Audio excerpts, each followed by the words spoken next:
Hi everyone, my name is Patricia Ayers and I'd like to share with you my Prezi on cyberbullying.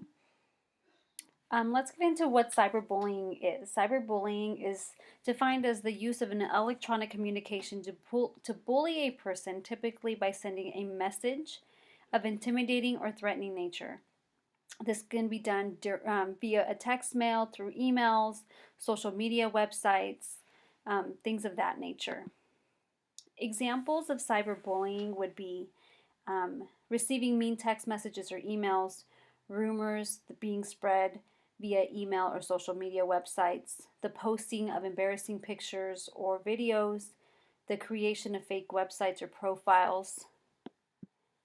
Um, a question that's often asked is, what's the difference between normal teasing and bullying?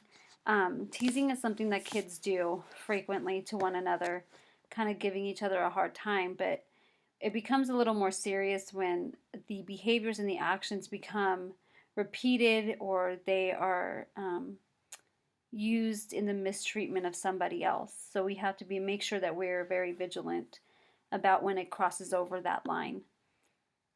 Some prevention tips.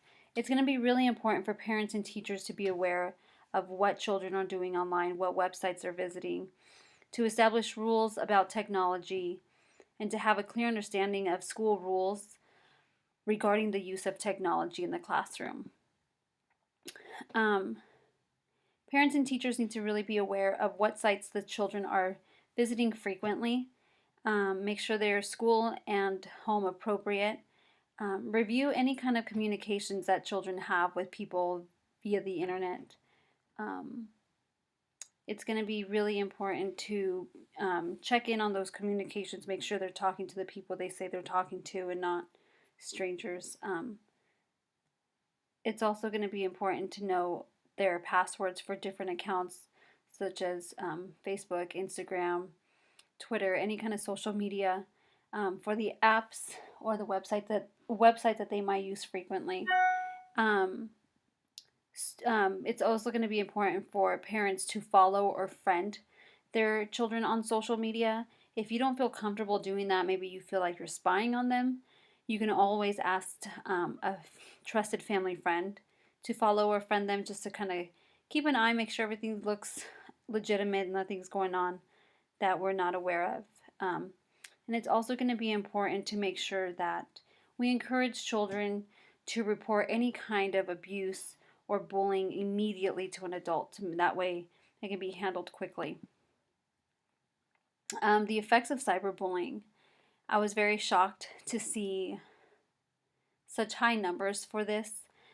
Children who are victims of cyberbullying are usually victims of real life face-to-face bullying. And the most significant effect of cyberbullying is suicide. And suicide is the third leading cause of death amongst young people. There was a statistic from Yale University that stated that for every one suicide, there are 100 attempts. It also is more common for girls, usually between the ages of 10 to 14, to attempt or commit suicide than it is for boys. I believe the statistic was 28% for girls versus 14% for boys. Also, usually for girls, the type of cyberbullying that girls commit is about sending mean messages, kind of a harassment type of thing.